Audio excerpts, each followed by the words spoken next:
Man jāsaka, aptuveni 90% dzīves stāstos ir kaut kas no skolas laikiem. Jā, tās traumas paliek ļoti, ļoti, ļoti ilgi. Kādreiz jau bija garlaicīgi.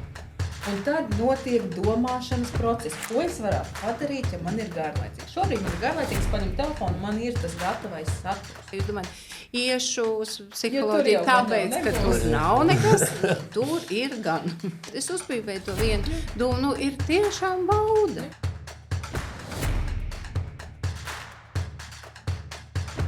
Sveicināti jauniešu podkāstā Stilīgā matemātika. Ar jums podkāstu vadītājs Ernests Kazakevičs no Ernesta metodes, iespējams vispopulārākais matemātikas privātskolotājs Latvijā.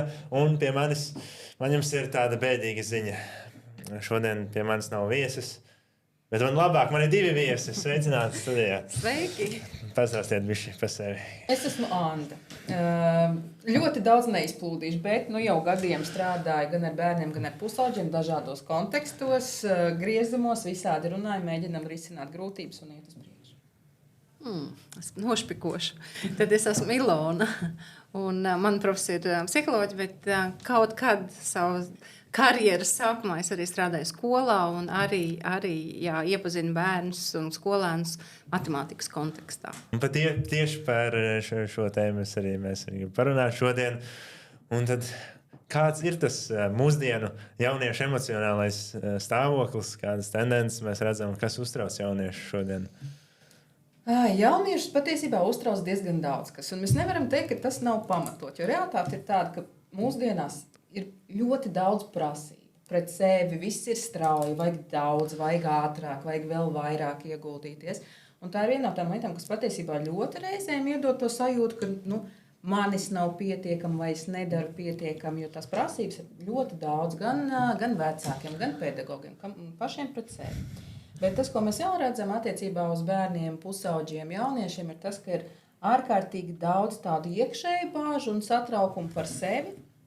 Un tas ļoti, ļoti notrigerēja to sajūtu, ka ar mani kaut kas nav kārtībā. Vai es neesmu pietiekami labs, vai es nezinu pietiekami daudz. Un tas savukārt veicina arī tādu sociālu izolāciju, jo ir grūti atrast tos cilvēkus, ar kuriem tīkloties. Un pusauģu acīm īstenībā ļoti svarīgi atrast tādus bara biedrus, ja cilvēks, ar kuriem mums sakrīt tas redzējums, mēs gribam, bet tas neatiec ne tikai uz pusauģiem, mēs visi gribam gan justies pieņemt, gan atrast tos cilvēkus, ar kuriem mums sakrīt vērtības, ar kuriem mēs kopā varam pavadīt laiku, bet tas kļūst arvien grūtāk. Viena lieta ir tā, tāpēc, ka mēs paši sevi sākam skatīties arvien kritiskāk, un otrā lieta ir interneta vide. Jo es domāju, neviens esam redzējuši, ka pusauģi jaunieši sēž blakus, bet savā starpā sarakstās. Un tas savukārt drusku mazina tās prasmes, kuras kādreiz cilvēkam bija vairāk veidot sarunu, veidot dialogu un draudzēties bez tā digitālā rīka pa vidu. Tā, ka tās ir tās lietas, kas ir tādā vienā sadaļā, bet otra, patiesībā ļoti, ļoti daudz tādu baiļu par nākotni, neziņa, ko darīt, kā darīt. Ļoti daudz arī tāda trauksmes sajūta, ar kuru ir grūti tikt galā. Jo tas, kas notiek realitātē, mēs, protams, visi, man liekas, jau pēdējos gadus ļoti daudz runājam par emocionālo labsajūtu, par tādu pašrefleksiju, emociju regulāciju, bet neviens īsti nezina, ko tad tas nozīmē. Un tad, kad nāk kaut kāds diskomforts vai sliktas, negatīvas emocijas, ļoti bieži bērni, pusauģi un arī daudz pieaugušie nezina, ko ar viņām darīt.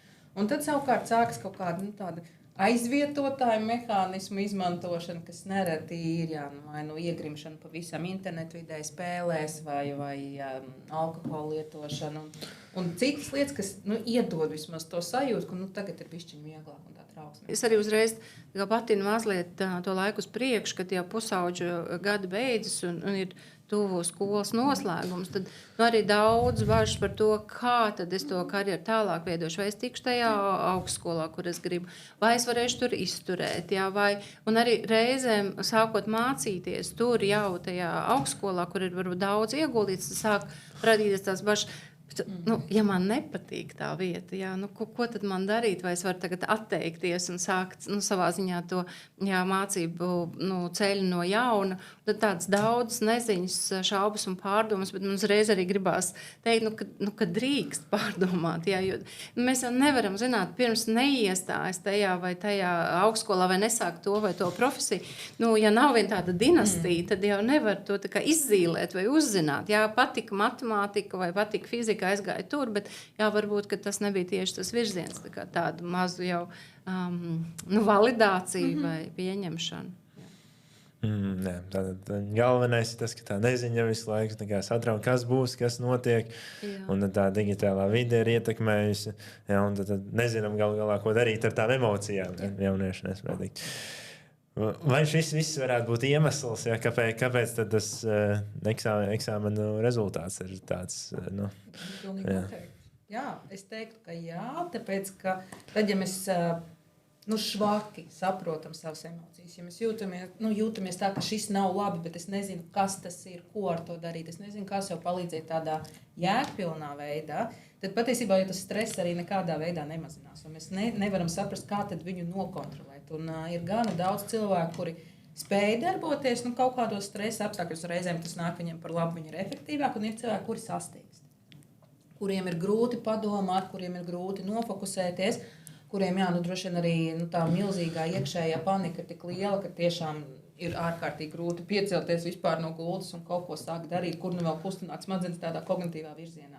Tāpēc tad, ja mēs paskatāmies uz lietām, ko mēs par sevi nesaprotam un neiemācāmies lēnā gaitā kaut kur to darīt, tad tas tiešām var ietekmēt arī eksāmena rezultātus. Bet nākamā lieta, kas ir vēl sasaista no iepriekšējā jautājuma, un šī patiesībā ļoti liela atslēga procesā ir vecāki, kuri arī reizēm ir, viņi ir prasīgi, bet tas, kas ir ar tādām varbūt iepriekšējām paudzēm, tie, kas ir vecāki šobrīd, viņi ir dzīvojuši laikos, kad par emocijām ārkārtīgi maz runāja. Es domāju, ka daudzi no viņiem ir pieņēmuši un arī tālāk neapzinātā veidā iedod to sajūtu, ka par emocijām mēs nerunājam, un tas ir tur kaut kas tāds, un ir jātiek galā, un ir vienkārši jāpaņem un jātiek galā. Bet ja mēs realitāte zinām, kā tas ir, kad ir milzīgas bailes, bāžas, un mums pasaka, vienkārši tiec ar to galā, tas ir ok. Tas īsti nestrādā. Un otra lieta, vecāki, varbūt tie, kas gribot labu, ir ļoti kritiski. Un tā vietā, lai pateiktu, ok, super, šīdais tev sanāca, pie šī mēs piestrādāsim un būs labāk, tas reizēm ir, tev viss šitais nesanāca, un tad, kad pusaudzis saka, jā, bet šis bija ok, ka tas ir pašsaprotami, bet paskaties uz visām tām kļūdām, kas tev bija. Un tas ārkārtīgi ietekmē to pašvērtējumu, un tad, kad mēs jūtamies nevērtīgi pēc savas būtības, tad bieži vien tas arī ārkārtīgi mazina to motivāciju gribēt kaut ko darīt labāk. Jo es tāpatās nekam nedaru, tāpat šo nevaru. Kur tad ir jēga? Un tas ir ļoti skumji. Es vēl papildināšu, ja nav īsti iemācīts citas stresa regulācijas prasmes, kā, piemēram, nevisai veselīgas, tad, visbiežāk eksāmena laikā vai pārbaudījuma laikā viņi īsti nebūs pieejami. Nevar uzpīpēt, rakstot, vai nevar paspēlēt kaut ko, vai arī pat skriet īsti nevar. Ja? Līdz ar to, šis būtu kaut kāds tāds, es gribētu teikt, ilgtermiņa, kas ir jāuzsāk pirms eksāmeniem vai pirms pārbaudījuma, jo tās ir prasmes, kuras ir jātīst, un viņām ir jānotic, un viņas ir jāpārbauda, lai es varētu pielietot eksāmenos. Un arī normalizēt, ka to ļoti daudz cilvēki izjūt, un tāpēc arī dažādu palīdzības rīkos, kā piemēram virtuālās realitātes terapijā, ir atsevišķa sadaļa, piemēram, eksāmena trauksme, kur mēs varam palīdzēt pakāpeniski pieradināties, attīstīt tās prasmes, lai es varētu labāk tikt ar to brīdi, nesastingt, bet domāt, bet tas ir prasmes, kas jāattīst, un es piekrītu jau visam, ko teica Ande. Jo realitātē, jo mēs nemācamies peldēt vētrā, mēs neejam uz zāli un neceļam uzreiz simtiņu. Un arī var izlasīt visas grāmatas par peldēšanu, bet kamēr es to nemēģinu, Tāpēc tas, ko teica Ilons, sākt laicīgi, un, protams, ka bērni mazāk vai pusauģi, viņi nezin paši, ko tad tagad ar to darīt, vai tā ir, nezinu, dziļā elpošana, vēl kaut kas. Viss likās, tas kaut kāds tāds brīdis. Kas tas tāds? Un vecākiem citiem ir ļoti, ļoti liela loma, jo viņiem ir jābūt tiem, kas bērniem parāda un iemāca, kas vēl, jo, protams, ka standartā, es domāju, ļoti daudzās Latvijas ģimenēs, kas notiek, bērns atnāk mājās no skolas, vecāki arī, tad vakarā mēs kopā sanākam, pasēžam, es nezinu, kāds iedzer aliņu, kāds iedzer vīnu, un tad mēs tagad ejam tālāk, un es esmu nomierinājies. Un tas iedod, kā reiz to sajūtu, ka šis ir tas veids, kā risināt garu, grūtu dienu, ar kaut kādiem palīgu materiāliem nosacīt ārpusē, kas nepalīdz ilgtermiņā. Un tas nepalīdz mazināt to stresu, tad, kad tas brīdis pienāk. Es ļoti novēroju, ja, un daudz arī skolēni, ar kuriem es runāju privātskolās, daudz teikuši, tā kā, ka ar viņiem iepriekš bijuši privātskolotāji, kaut kas tāds, ka viņiem ir tā bijis, ka, ka viņi tā kā visu pie privātskolas izrēķina uz desmitniekiem, visu to, ja, un tev vienkārši ieiet tajā telpā, tā atmosfēra, tas, nezinu, skolotājs skatiens un viss, ja. Daudz saka vienkārši tukša galva, ja. Un tad, kā būtu tie pirmie soļi, ko darīt skolēnam, kurš skatās šobrīd šo podkāstu, viņš tā redz, jā, tas esmu es, tas ir pa mani, man ir tā trauksme, bet tad kāda būtu tā pirmie soļi, lai no tā atbrīvotos? Pirmā lieta, kas ir ārkārtīgi būtiski, ko mēs saprotam, ka no stresa vai trauksmes, mēs, diemžēl, mēs nevaram piespiest podziņu izslēgt. Tagad es iegāju eksāmenā, un viss ir forši, un viss ir mierīgi, un es pilnīgi neesmu stresā. Situācijās, kas mums ir jaunas vai kas ir prasīgas, pret mums vienmēr būs kaut kāda daļa, jā, tā diskomforta, trauksmes, stresa. Tas, kas ir svarīgi, ir mācīties to, pat nekontrolēt, bet būt ar to, neļautam sevi pārņemt. Jo tas, ka arī tu minēji tajā brīdī, kad mēs ieejam klasē un pēkšņi galva ir pilnīgi tukša, tas ir arī tā iekšējā baila par sevi, ka man nesanāks, neizdosies. Tāpēc patiesībā es teiktu, ka viena no pirmajām tādām bāzes lietām ārpus stratēģiem, kas ir tieši stresa mazināšanai, ir to pieaugušo cilvēku atbalsts, lai palīdzētu bērnam stiprināt pašvērtējumu daļu. Jo tad, kad mēs jau par sevi domājam slikti, mēs nonākam situācijā, kas iespējams pierādīs to, ka mēs tiešām neko nezinām un tur būs rezultāts slikti. Mēs jau paredzam nākotni 10 soļus uz priekšu, kas iespējams tā nemaz nebūs. Bet mēs jau esam bailēs, tā jau ir viena milzīga stresa daļa. Bet nākamajā mēs domājam par tādām stresa mazināšanas stratēģiem, protams, kā spēt sevi reizēm pamotivēt un nodarboties ar kaut kādām fiziskajām aktivitātēm. Tā ir viena lieta, un tas ir svarīgi, tāpēc, ka tas mums trenē arī un palīdz trenēt jau tādu apzinātu elpošanas procesu.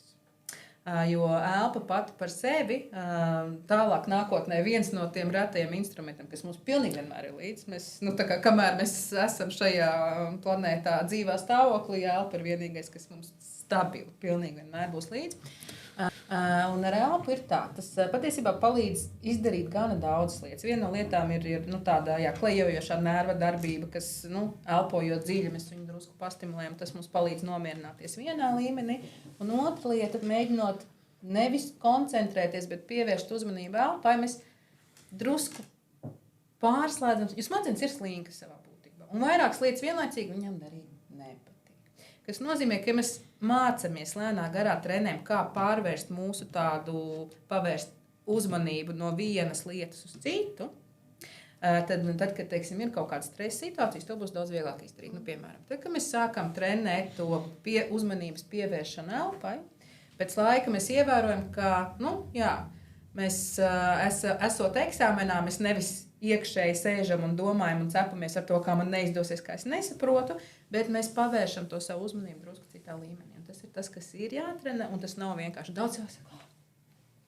Kas tad tur var būt grūts, dziļā elpošana un uzmanības pievēršana elpai? Es jau to daru. Jā, es jau to daru. Es visu laiku elpoju, domāju par to, kā es elpoju. Vai jogā daru, vai korī, jā. Un tas galīgi nav tas. Jo pēc savas būtības tā ir tāda treniņa bāze. Mēs elpojam ikdienā, jā, bet tam ir jābūt tādam apzinātam procesam, tieši tāpat kā mēs trenējam muskuļus ar kaut ko. Pirmajās reizēs tas var nesanākt, jo mēs dzīvojam tādā autopilotiskā stāvoklī. Es domāju, ka neviens ir kādreiz bijis situācija, ka mēs, piemēram, lasam grāmatu, un mēs lasām, un pa vidu saprotam, ka es domāju, ko es ietīšu vakariņās, un vispār jau jāpļam kurpes līdzām, un vēl kaut kas jāizdara, un mēs sākam atkal to lapu no jauna. Ko es lasīju? Es neatceros, ka es būtu lasījis. Un tā ir tā prasme, kas mums pietrūkst tajā brīdī. To uzmanību pavērst pret to, kur mēs gribam. Mēs atļaujam viņai skriet un auļot tajos virzienos, kas reizēm mums vispār nekādā veidā nenāk par labu. Bet bez dziļās elpošanas, tas nozīmē ar vēderu. Tas nozīmē ar vēderu, jā. Bet patiesībā par to ir tiešām diezgan labi arī klipi, gan YouTube, gan informācija atrodama. Un slimības profilakses. Tieši tā. Jā, mājaslapā. Veldīt tieši, jā. Es varbūt vēl vienu pielikšu. Arī varbūt, ejot uz to eksāmenu, es domāju, arī jābūt godīgiem un nevis jāsaka tikai neuztraucies, Bet jāsaka, es ticamāk uztraukšos, jo tā jau visticamāk arī būs. Ja, un tad, ja es eju jau sagatavots, mēs nedabūjam tā kā dubultu uzbrukumu, ka es cerēju, ka man nebūs, un reku man ir, un tad es, Dievs, ko tagad darīt. Ja? Mēs sakam, jā, visticamāk man būs, ir jau arī bijis pirms tam, un tad mēs liekam klāt, jā, to, ko varētu mācīties. Un, paldies, Anda, viņi jau sadalīja tādos trauksmu vai stresa tādās kategorijās, un mēs varam, jā, kā jūtās ķermenis stresā, un tad, ja viņš ir saspringts, un mēs viņam palūdzam, tā kā vai nu vairāk saspringzinam, un tad atbrīvojam, jā, aiziet, piedodiet uz toaleti, drusciņi var papurināt, jā, izlādēt, jā, elpu pielikt, bet pirms tam var, tā kā mazliet pāanalizēt, bet ar kādām domām tad ir tas mans stress saistīts, un visbiežāk tā ir prognoze uz nākotni, jā, es nenolikšu, es nevarēšu, ja es nenolikšu, tad būs tas slikti, un tas, bet tā kā izpūst, jā, ok, kas ir šobrīd? Jā, šobrīd ir uzdevums, ko es no viņa saprotu, un arī ir sava veida stratēģijas, kas ir jāpapēta vai ar to stundās vai ar kādu palīdzību, jo ir dažādas tendences, un kādreiz jaunieši kavējas pa ilgu pie viena uzdevuma un nozaudē to laiku un neizpilda varbūt to, ko varētu. Tur ir jāpadomā par stratēģijām arī, kādā veidā to testu pildīt. Un to katram ir individuāli. Ja? Un jau, kur ir jāpāanalizē, kas ir bijušas tās kļūdas ja, tajos darbos. Un tad var saprast, ja, kur es to laiku varbūt pazaudēju reizēm. Ja. Un tā viena lieta arī, ko teica Ilona, un ko es teicu sākumā par tādu pašvērtējumu daļu, gana bieži tā kavēšanās pie uzdevumiem ir, jo gribas izdarīt perfekti. Jo mēs ejam ar ļoti lielām bailēm par to, ka mums nesanāks, tajā pašā laikā ar iekšēji tomēr tādu lielu spiedienu, ka nē, tam ir jābūt perfekti, tik vien labi, cik vien var. Un mēs sev patiesībā dzīvē ļoti reti, kad dodam atlaides. Jā, ir reizes, kad ir jāieliek viss savs spēks kaut kādu uzdevumu izpildē, bet tās prasības, ko mēs sev uzliekam, ir milzīgas. Un viņas ir gana nereāls. Ja man, piemēram, matemātikā ir bijis, 7 visu laiku, un es eju uz eksāmenu, es domāju, es samācīšos, un eksāmenā man būs 9, un būs izcili. Un tā ir nepamatot gaida. Un mēs no sevis prasam stipri par daudz, jo nekas iepriekš nav lieta. Mums ir labas zināšanas, mums ir bāze. Kāpēc mums liekas, ka uz to vienīgo notikumu mums tagad ir jāparāda rezultāts, kas visticamāk nebūs? Arī tas ir jautājums. Tomēr eksāmens ir arī tāda veiksmes stāsts. Es atceros, ka kādreiz vēl studēju medicīnu un mācījos masāžu, un tas ir nopietnas kurs, un kas ietver muskuļus, un ko tik netver. Un es aizgāju uz eksāmenu, un man biļete bija, kad un kur radusies masāža. Un tev jums gan paveicās. Tā ir. Jā. Tā kā ne visu vajag. Un viena no problēmām, kā atzīme, ir kļuvusi kā tāda pievienotā vērtība. Kā atzīme nosaka, jā, cik vērtīgs es esmu, bet šo ļoti vajadzētu atdalīt. Un es ieteiktu iet un sarunāt ar sevi. Ja man būs slikta atzīme, es to nosvinēšu. Jo es tomēr gāju, pārvarēju, mēģināju. Ja būs laba atzīme, jau tāpat būs labs garstāvoklis. Kā win-win situācija. Jā, tas bija vajag labi jābūt godīgam. Jā, tas bija tas galvenais punkts, ko es teicāt. Jā, būs tas stress. Jā, būs vienkārši izdarīšu, cik es varu, un tad jau redzēs, skatīsies pēc tā. Jā. Un to audzināt sevi tā kā pakāpeniski, nevis tikai eksāmens. Eksāmens jau ir tikai tā odziņa vai ne, ķirsīts uz tortes. Tas viss jau ir pirms tam. Mēs parunājām, ko pašam darīt, ko tad vecākiem darīt, lai palīdzētu. Bet vēl jau skolā ir tā ietekme arī no citiem skolēniem, kas ir blakus. Jā, un kā Latvijā šobrīd ir ar bullyingu, kas ir diezgan populāra tēma, jā, un kā tas ietekmē šo.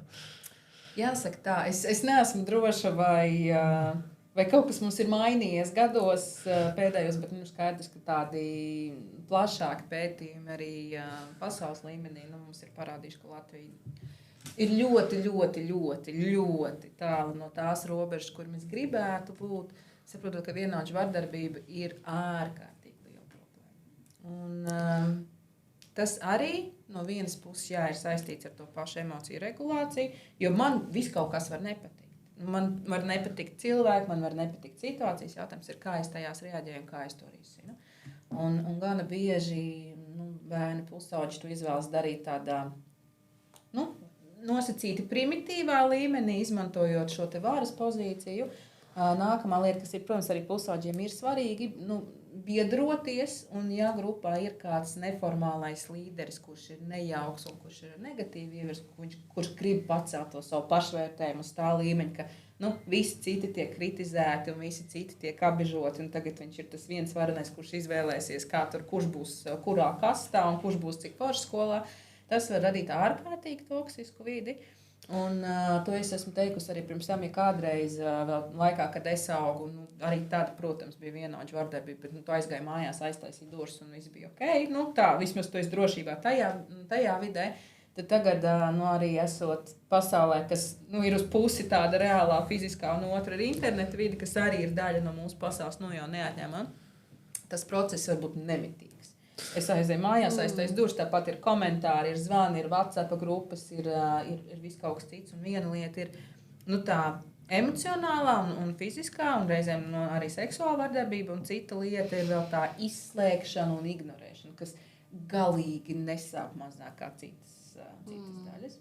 Jo tad, kad ļoti gribas būt pieņemtam, gribas atrast draugus, cilvēkus, kam uzticēties un gribas veidot tās attiecības. Un ja tu esi tas, kur paņem un tā pastumj malā un izslēdz no WhatsApp čata un klasē neviens nesēž blakus, tas ir ārkārtīgi sāpīgi. Un tas, par ko mēs runājam iepriekš, to pašvērtējumu, kurš ir tādā veidošanās procesā, principā tajā brīdī noslauka no zemes virsmas, kā nekad neeksistējuši.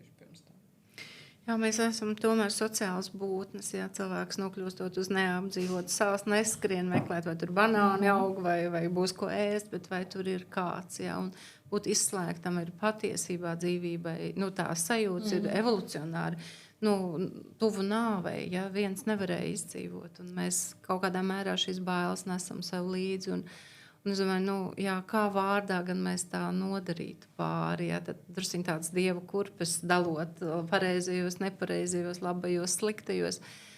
Viss ir tik relatīvi. Jā, tas, kas šodien liekas nepareizs, rīt varbūt būs labākā mācība. Ja mēs varam aicināt jauniešus kaut kā mācīties, sadarboties, tas, es domāju, mēs visi tikai varēsim to baudīt, jo augt, attīstīties var drošā vidē. Jā, un tas ir arī sabiedrībā drošā, ne tikai klase, vai ne, ir jau sabiedrības daļiņa. Un pieaugušie patiesībā reizēm grāk, viņi saka, ka visiem ir jādraudzējas.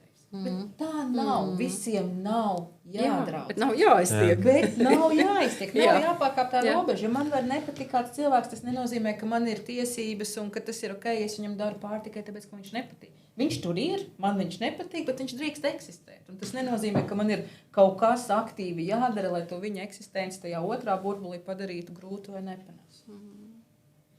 Un cilvēks, kas ir strādājis ilgstoši ar varbūt tādām dziļākām grūtībām, man jāsaka, aptuveni 90% dzīves stāstos ir kaut kas no skolas laikiem. Jā, tās traumas paliek ļoti, ļoti, ļoti ilgi. Un tad, vai es gribu tādu atbildību uzņemties, kādam to traumu tādu atstāt. Par to jāpadomā. Jā, tāds ir, ka bieži varbūt mēs no sākuma domājam, ka tas bulīgs izpaužās, ka mēs kaut ko nodaram, kaut ko pasakām, bet tas arī var izpausties, ka tev vienkārši ignorē un izstam jārā. Tas īstenībā arī ir tikpat. Tieši tā, mēs esam bara cilvēki un tas ļoti, ļoti sāp. Un, mēs jau iepriekš pieskārāmies nedaudz atkarībām, mēs varētu mīties tajā virzienā.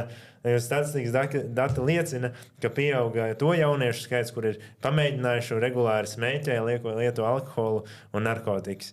Kādas ir tās tendences, ko jaunieši sāk lietot, ko lieto, varbūt kāpēc un kā to izbeigt, vai ko jūs teiktu tiem jauniešiem, kas ir šīs atkarības un viņi skatās šobrīd šo podcastu?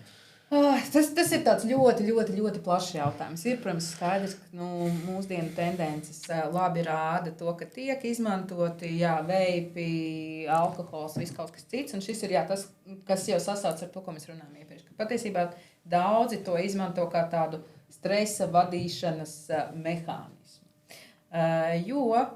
Un tur, protams, varētu būt dažādi, jo tikpat labi mēs skatāmies arī tādā nikotīna atkarības sadaļā, bet salīdzinoši to gadījumu visticamāk varētu būt mazāk. Un tas, kas notiek biežāk, mēs to padarām par tādu rituālu savas dzīves. Nu, tagad man ir stress, tagad man ir jāaiziet, jānomierinās un jāaiziet uzpīpēt. Un šo mēs, man liekas, gan bieži dzirdam arī pieaugušo pasaulē. Nē, tagad man vajag pauzi, es aiziešu uzpīpēt vai izdzeršu kafiju, kas arī ir tāds nosacīts rituāls, un tad es varēšu tam pieslēgties. Un šeit arī mēs skatāmies uz to, ka trūkst tādu veselīgu copingu, tikšanas galā mehānismu. Nākamā lieta, protams, neviens pasaulē neatcēlis to, ka tāds neformālie līderi diktē to, kas ir stilīgi nosacīti. Un, protams, ka, lai iekļautos tajā barā un būtu arī tikpat stilīgi nosacīti un forši, tad citi pārņem kaut kādu netikumu, kas ir ārkārtīgi bīstami. Jo tajā brīdī mēs nedomājam vispār par sevi un par savu veselību, par to, kas notiks ar plaušām, domāt par alkoholu vai citām vielām, par nervu sistēmu, vēl kaut ko. Bet mēs domājam, kā patikt kādam citam, kā parādīt, ka mēs esam forši. Kas arī drusku tā kā mēs paši diskreditējam sevi, jo lielākajā daļā gadījumu tie bērni pusauģi ir ar ārkārtīgi labām citām spējām, un viņi paši ir superīgi un forši, bet to daļu viņi pabeidz, jo tas jau neskaitās. Bet, ja es paņemšu to veipu, tad gan es būšu tāds foršāks un redzamāks.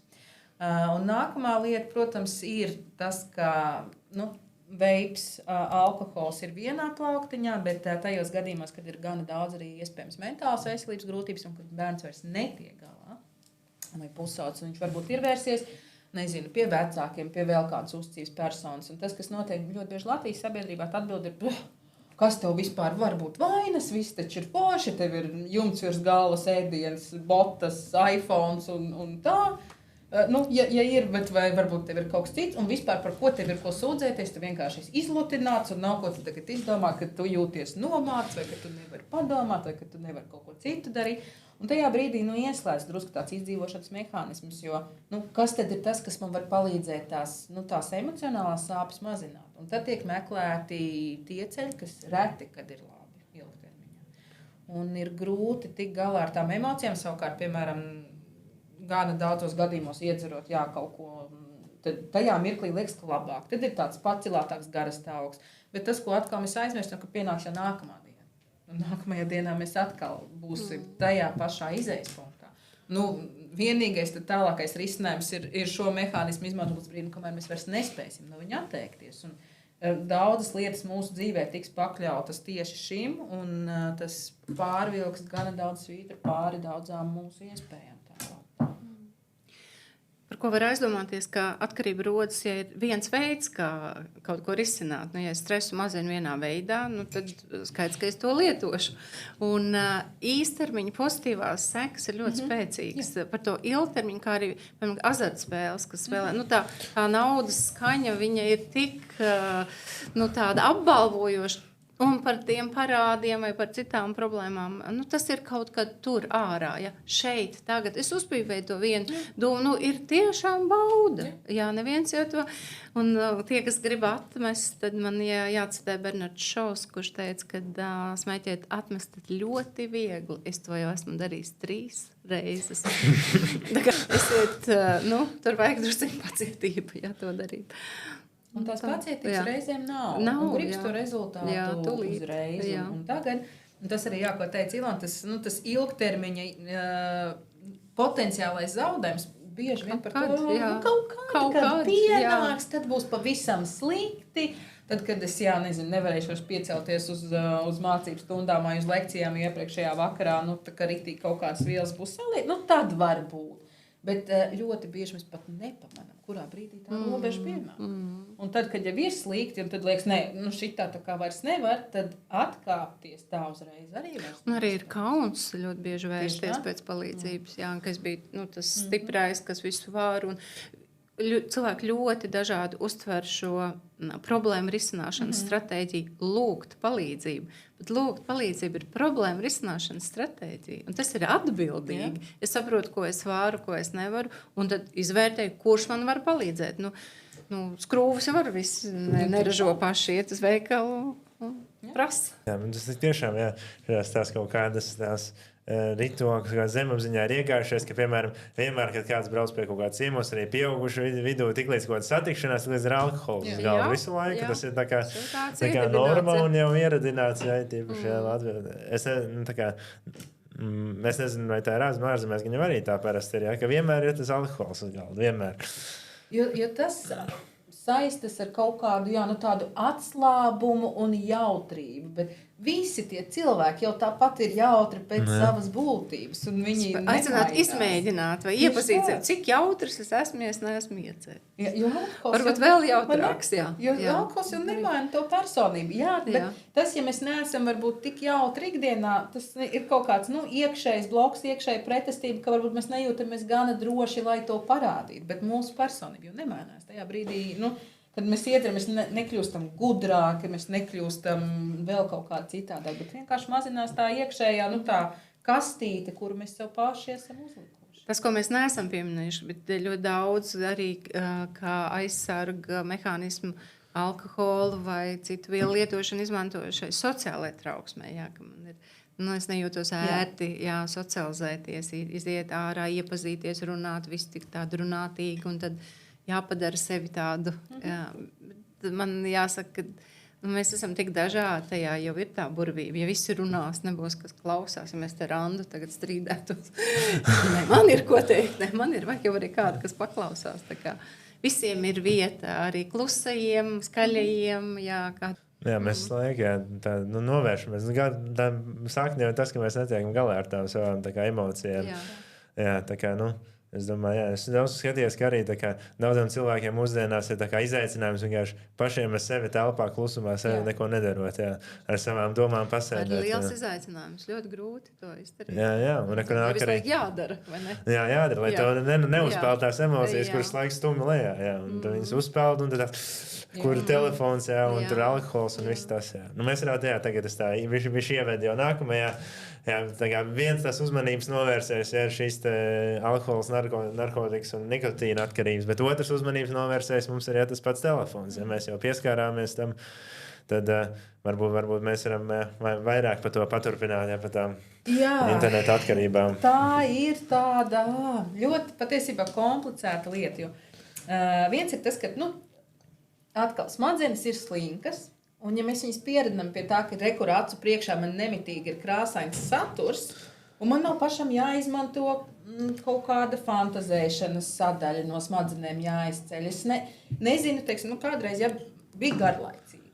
Un tad notiek domāšanas process, ko es varētu padarīt, ja man ir garlaicīgi. Šobrīd man ir garlaicīgi, es paņemu telefonu, man ir tas gatavais saturs. Un tas, tās smadzenes drusku arī padara tādas kūtrākas, jo mēs esam pieraduši pie tā, ka mums visu laiku acu priekšā kaut kas zib, un tas viss jau ir tādā gatavā formātā. Tā ir tā viena puse, un otra puse savukārt ļoti daudzi tie, kur iekrīt tādā pārmērīgā lietošanā internetu vides. Vai tās ir spēles, vai tas ir kaut kas cits, ir tie bērni, pusauģi, jaunieši, arī pieaugušie, kuriem ir grūtības ar sociālo tādu saikņu veidošanu.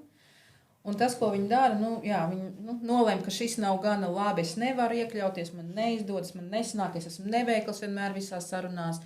Un tad viņi iegrimst tajā vidē, kurā viņi jūtas beidzot labi. Viņi jūtas droši, viņi iet tajā spēlē, piemēram, līmeni pa līmenim uz augšu, un tas iedod tādu foršu sajūtu.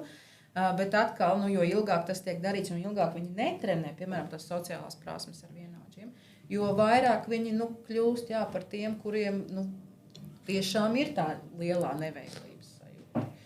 Un mēs arī sen atpakaļ, es braucu komandējumā, tur, kur savukārt bija kolēģi no citiem uzticības tā, viņiem taisījuši tādu eksperimentu veidīgu pieeju, un viņi tos bērnus pusauģi, kuriem bija šīs internetu pārmērīgās lietošanas grūtības, un viņi vairs negāja arī uz skolu, viņi no rīta līdz vakaram tikai spēlēja spēles, kaut kur pa vidu piecelties, paēst kaut ko citu, bet tas arī viss. Viņi tieši šo izmantoja kā bāzi, lai stiprinātu viņu sociālās saiknes, jo visi tie bērni, kas bija atlasīti, viņi spēlēja vienu spēli. Un viņi sākumā attālināti, viņiem bija sanāksmes, kur viņi varēja padalīties, kā viņi ir tikuši pāri kaut kādām grūtībām līmeņos. kas ir viņu tādi knifi, tips and tricks, ko izmantot. Un tādā veidā viņi arī viņus tuvināja, un arī pēc tam bija klātienes tikšanās, kur viņi izmantojot šo te spēli un it kā nevēlamu uzvedību, viņi tomēr varēja atrast to kopīgo valodu. Šeit atkal ir tas lielais apstiprinājums tam, ka patiesībā mums vajag to kopības sajūtu. Mums vajag tos cilvēkus, kas ir blakus un kas mūs saprot, un ar kuriem mēs dalām kaut kādu labu sajūtu. Tad, ja viņi nav, mēs gan bieži noslēdzamies un aizējam pilnīgi citā realitātē, kur mēs jūtamies kā citi spējīgāki, foršāki. Piemēram, ja uztaisam kaut kādu, monstru avatāru, kuram ir milzīgas bruņas, liels zobens un viss kaut kas cits, un mēs, to savu personību mēģinam pārnest tajā. Un visticamāk, ka šis avatārs tajā spēlē gan runās ar visiem citiem. Un gribēs veidot to saikni, tikai tur nebūs tās nedrošības.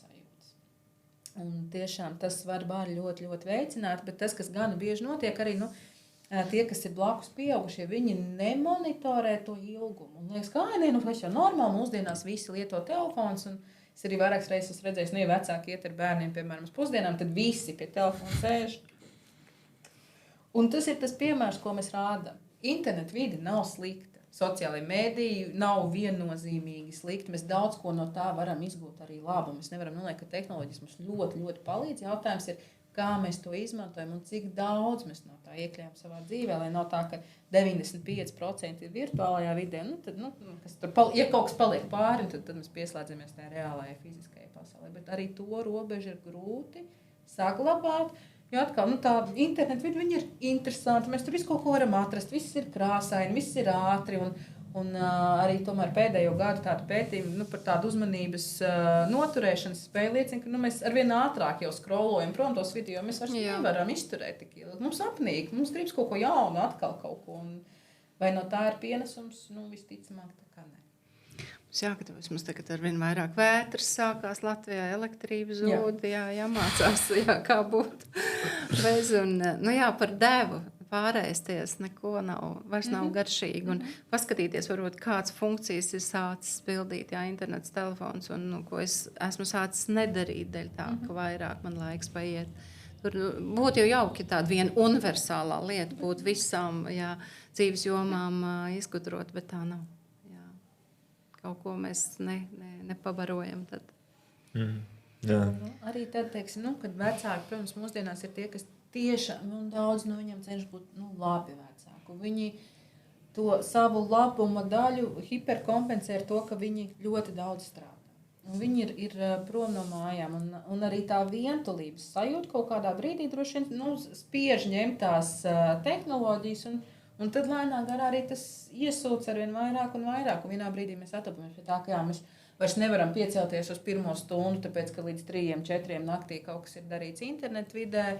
Un pēc tam arī mēs īsti vairs nemākam sarunāties, tāpēc mēs viens otram blakus sēžot kaut ko uzrakstam. Un tas ir tāds potenciāli diezgan liels risks nākotnē. Tur ir vēl tie saīsinājumi. Jā. Jo pēc tam pilns arī ir grūti reizēm. Ir jau grūti tādos pilnos vārdos vai tajā. Viss garumzīme, viss ir izņemts ārā, garie vārdi vairs nav, ir tikai kaut kāds abstrakcija ātrie. Labi, ka tagad ir ChatGPT var ielikt, lai viņš palīdz, kas bija domāts. Izveidojusies tāda, ka... Es mēģinu teikt, kad kādreiz tur pajautām atbildēt, tur viens vārds. Es saku, agrāk bija telegrammas, es nezinu, vai jūs zināt šos laikus, telegrammas cilvēki sūtīja. Tad tie vārdi bija maksas, cik vārdu, tik bija jāsmaksā. Un es saku, bet tagad nav maksas. Es palieku vienmēr īsākušies. Jā, labi, ok. Nē, vai vispār ok. Uz visiem. Jā, un viss ok. Vai vienkārši tam zāp un viss, un nav nekas vairs. Jā. Arī. Un īstenībā tu piemini arī ChatGPT, kas varbūt problemātiski arī tādam, domāšanas procesa veicināšana, jo rakstīt domrakstus, referātus un citas lietas, neviens jau neliek to darīt tāpēc, lai to bērnu vai pusaudzi pamocītu. Tas ir tāpēc, lai cilvēku bērns mācītos, kur var meklēt resursus, kā viņus atrast, kā viņus salikt kopā, kā no tā izveidot kaut ko, kā redzēt aiz tiem pirmajiem vārdiem, īpaši domrakstos, kā mēs tur aprakstam tēlaini, kā mēs kustinam arī citas tādas smadzeņu daļas, mēģinam nevis patiešo, bet vai ar metaforām, vai ar kaut kādiem apzīmējumiem. Un šeit gana bieži ChatGPT ļoti grauj šo te spēju attīstīšanās iespēju, jo daudz vieglāk, protams, ir ierakstīt, man vajag domāks par šo un šo tematu, tik un tik vārdi, tur tā, un tas ir arī viss. Un lai gan no vienas puses, es saprotu, jo slinkums it kā pasaules virzītājs, kas arī reizēm ir vajadzīgs, lai mēs varam atrast tos veidus, kā īsāk izdarīt kaut kādas mūsu darbiņus, bet tā, ka mēs to sākam izmantot pavisam, mēs ļoti kuru muskuli netrenē, tas atrofējas. Jā. Mēs mazinām reāli savu potenciālu. Jā. Jā, tāds ir, tāpēc arī no sākuma ir jāiemācās uzrakstīt to domrakstu, un tad var izmantot. Lai viņš piepalīdz, tur iesaka kaut ko. Jā, tieši tā, jo nav jau aizliegts to izmantot, jo tā galvenā doma jau ir tajā, ka mēs domājam līdzi, kas mums vēl varētu palīdzēt, kā mēs to varētu salikt foršā, ko varētu no ChatGPT dabūt, ko varētu pats pameklēt vai tā. Galvenais ir neatstāt visu to kaut kam citam vai kādam citam un pašam neielikt tajā neko. Jo atkal jau var nebūt tā elektrība. Jā, un tad nebūs elektrības, un būs jānodod domras, kurā nav bijusi pieredze. Viss. Vai eksāmenā. Atkal jau. Jā, tieši tas pats iemesls, kāpēc pirmajā klasē kalkulators nedod. Tas ir tieši tas pats. No sākuma iemācāmies, un tad mēs varam pātrināt. Tagad būs droši vien laiki, kad nevarēs nelietot kaut kādu periodu ChatGPT, lai iemācītos. Jā, tieši tā. Jā, un tad varbūt tā kā vainās Matilda apakaļ uz matemātiku, jo par podkāstu būtība, tad jūsu profesijās. Mēs par matemātiku šodien?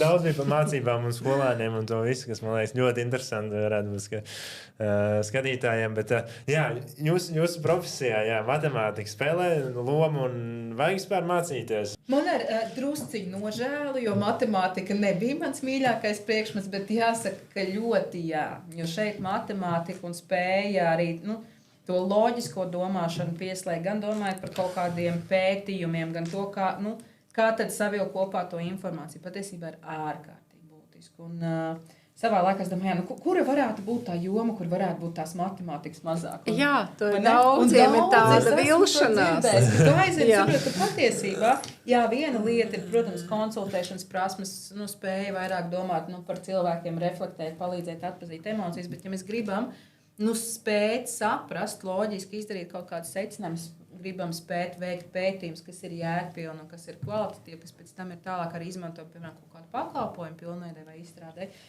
Bez matemātikas tur neizgrozīsies.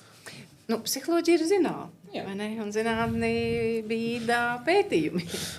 Pētījumi paredz, ka mēs lietojam noteiktas datu analīzes metodas, kur ir pietiekami tāda labā līmenī matemātika. Matemātiskā statistika ir jāmācās. Tā kā, ja jūs domājat, iešu uz psiholoģiju tāpēc, ka tur nav nekas, tur ir gan. Ir gan, un arī psihologa darbs, es saprotu, ir dažādi stereotipi par to. Bet īsumā tas ir jautājums par informācijas analīzi, sintēzi.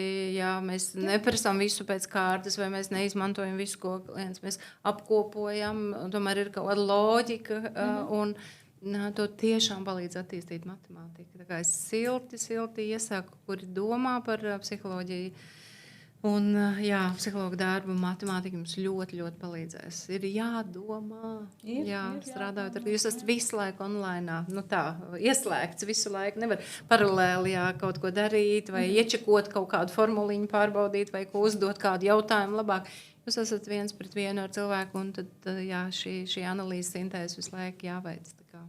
Matemātika noteikti, un paldies, ko tu dari, radi tādu labu asociāciju. Matemātika var būt arī forši. Tas, man liekas, ir ļoti nozīmīgi. Bet matemātika patiesībā vai statistikas daļa ir forša. Tāpēc tieši man ir kādreiz tā drusciņa, ka kaut kā man tieši šīs tā smadzeņu daļa nebija varbūt savā laikā veiksmīgākā. Bet pēc tam, ejot uz priekšu, galīgi vairs nebija tik slikti. Jo, lai spētu saprast par korelācijām, par saistībām, par ietekmi, tas viss bāzējas būtībā matemātikas daļā. Bet es atzīšos, ka es nezinu, 40 gadus vairāk skolu apakaļ. Nē, 40, varbūt nav 40. Nu, tā. Bet man vēl šādi tādi ir sapņi, kad es esmu iekavējis matemātiku, un es tagad ir nākamā viela, un es nesaprotu, ko darīt, jo man nav tā iepriekšējā bāze, bet tagad ir iespējas. Nevelciet šo, tā kā nepadariet hroniski. Ja kaut kas iekavējis, labāk, to sākt laicīgi varbūt. Pārbaudīt un nekrāt šos sliktos sapņus. Tagad tas kalns kļūst tas ir līdzīgi tā kā ar to bumbu zem ūdens. Ja mēs paliekam bumbu zem ūdens un turam, kaut kādā brīdī tā mūsu jau sliktā sajūta par to, ka es iekavēju, bet es iekavēju un atliku viņa kājas. Un kas notiek, ka mēs palaižam vaļā, tad mēs smuki dabujam pa šņukurīt, un tad sajūta ir galīgi nelaba. Tāpēc, attiecībā uz šo viennozīmīgi vienmēr ir svarīgi saprast. Ja es iekavēju, man nav jālec uzreiz tālākajā vilcienā, bet jāsaprot, kas bija pirms tam, lai es varu tā kā to bāzi tādu stabilu lēnām arī veidot. Burti vispirms vajadzīgi, vai ne? Lai varētu lasīt. Jā. Un pēdējais, ko pēdējais, ko es visiem jautāju un lieku izteikt, ir tas, ka, tādu, lai visi tādu apkopot kopā, kāds ir tāds viens vēlējums, ka katra, ko es pateicu skatītājiem, viens tāds vēl jauniešiem, kur viņš šajā modernajā, tajā grūtajā vidē ir, un viņi ir skolā, un viņi mācās, un kāds būtu tas viens tāds vēlējums, lai viņi varētu sasniegt savus mērķus un sapņus, lai viņi justos labāk un spētu sasniegt visu, ko viņi dzīvē vēlās. Mans laikam ir tāds, gana triviāls, bet meklēt un atrast sevī labās lietas. Jo mums ir daudz vieglāk iet uz priekšu, tad, kad mēs saskatām sevī to gaismu, nevis, ja mēs meklējam blūzas un tumšumu. Tāpēc, bet es sadalīšu divās daļās. Viena lieta ir tiešām meklēt un atrast sevī to, kas izdodas, un to mēs varam arī faktu līmenī paskatīties. Ka šis man tiešām sanāca, un par to liecina tas un tas un tas. Un otra lieta ir mācīties lūgt palīdzību. Un nav nevienam no mums jābūt vienīgajam cīnītājam, kurš, tā ir varbūt katra mūsu cīņa, bet ir ok, un ir pat ļoti vēlams reizēm pateikt. To man ir grūti, man vajag palīdzēt. Es tā izklausījos, ka man jau bija doma, bet tad viņi pasūta. Un es skaidri zinu, ka tas nebija viens teikums, bet es varu piekrist. Es atceros, mans paralēli, kamēr tu uzdevi šo, man gribēs teikt, kas aicina tā kā iepazīt sevi dažādās situācijās. Mums ir tendence pieņemt sevi tad, kad viss ir labi. Patiesībā, tajā vētrā vai tajās krīzēs mēs ļoti daudz ko par sevi uzzinām. Un arī gribētos noslēgt ar tādu latviešu sakām vārdu, bet kā jau visam ir divas daļas. Mēs zinām šo, ko sēsi, to pļausi, bet otra daļa ir, ja tev nepatīk, ko tu pļauj, paskaties, ko tu sēji. Un tad varbūt, šis var palīdzēt arī paskatīties uz sevi kontekstā ar citiem, kontekstā ar matemātiku vai attiecībām. Skolēni, šis bija tiešām no speciālistiem. Paldies jums par sarunu. Bija ļoti patīkami. Paldies, skatītāji, skatījāties šo podcastu epizodi. Tiekamies nākamajā epizodē. Matemātika vienkārši ir dzīvē. Nav tāda vārda nevaru. Nav tādas nesasniedzamas lietas, vienmēr var izdomāt kā. Ja tu nedari čīksti, tas nav godīgi. Labā ziņa ir tāda, ka viss reiz beidzās.